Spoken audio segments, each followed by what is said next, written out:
How was the trip to come here to Tallinn? Oh, that's very easy. I mean, it's sort of it's 1.5 hours, so so it's not really a problem. Do you like it here? You come here? No, I've been here before, and Tallinn, of course, is a wonderful place. What do you think could be improved? What could be improved What are you talking about? in Tallinn in general? I don't know. I mean, I don't know enough about that. Do you know about the Estonian film industry? Yeah, a little, yeah. And I mean, of course, a small country will always have a problem because you need a certain volume of film sort of to be visible. It's not enough that you have a film every now and then. You need sort of a more constant output. Also, that the audience is getting aware that here's something going on that is our films, and so it's very important that the public funding allows sort of a certain yearly output of films. I mean, of course, first of all for the audience, but it's also, of course, important that the film people are actually working and producing. I mean, it's the only way they can increase their skills, and so I think that is a hard. It's a hard challenge for a small country. Would you actually recommend filmmakers to come to shoot their films in Estonia? You know, I don't know, because I mean that would depend sort of on a lot of things. And of course, you're from Denmark. You have to tell that well, everybody come to Denmark. No. Yeah, I mean, no, I'm not really thinking that way at all. I mean, I know that many countries have sort of film commissions where they try to attract production to the country, and I think you would probably stand a good chance here to attract, because I suppose that the cost here is probably less than in western part of Europe, I suppose, and probably 30% less. Yeah, and that's of course crucial. And it, I mean, it's a way where you can you can benefit sort of from the exchange with people coming from abroad and sharing their experience, and no, I think that's. I think you could probably do more. About this event, what do you think would be the potential? What should it result in?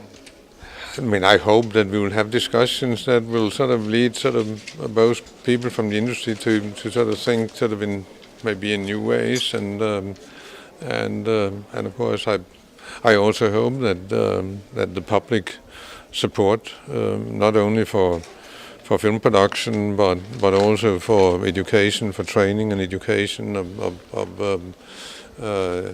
I mean, is maintained and probably increased, I hope. No, because if you don't have that sort of kind of stable system where I mean, it's a long-term thing, you know, and you don't. It's not sort of about sort of making a few courses. It's about building also experience in how do you actually train people, and how do you develop their skills and so on and so forth. It takes time, and it takes investment. You talked about that most money goes into production, less into development, less into. Yeah, I think that's. I think that's. How can we battle it? How can we get films branded globally so that they would be globally marketable?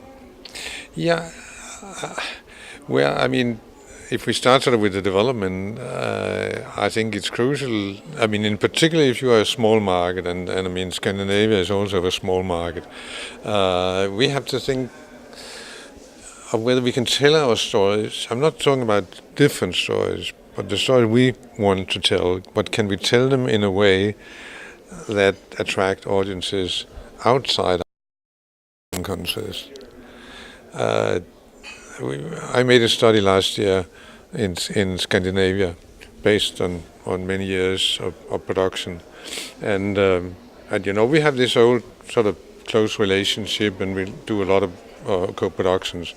But if we look at the Scandinavian market, we had 5% Scandinavian market, 21% Europe without Scandinavia, and the 70+% were national.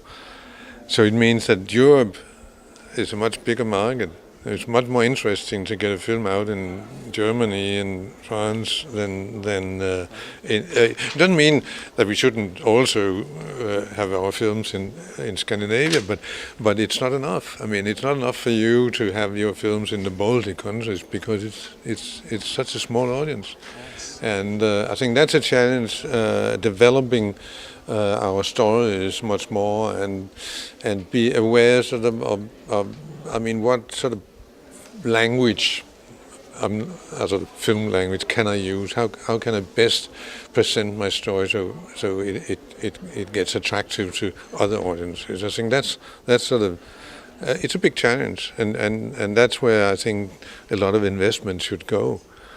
And then, of course, at the other end of the system, the distribution, the promotion of the films is also extremely important. Because it doesn't. I mean, films are not selling themselves. I mean, it's. Right. When we make films that are more art house films rather than blockbusters. Yeah, but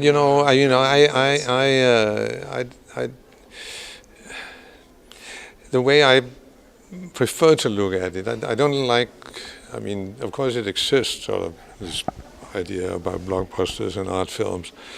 I think the challenge is that we, instead of art films, I would call sort of ambitious films, personal films. They should strive to have an audience, be told in a way so they actually get an audience. And the blockbusters, they should focus on higher quality. Exactly. Thank you very much. Okay. Can we consider you now a friend of the Estonian film community? Oh, absolutely.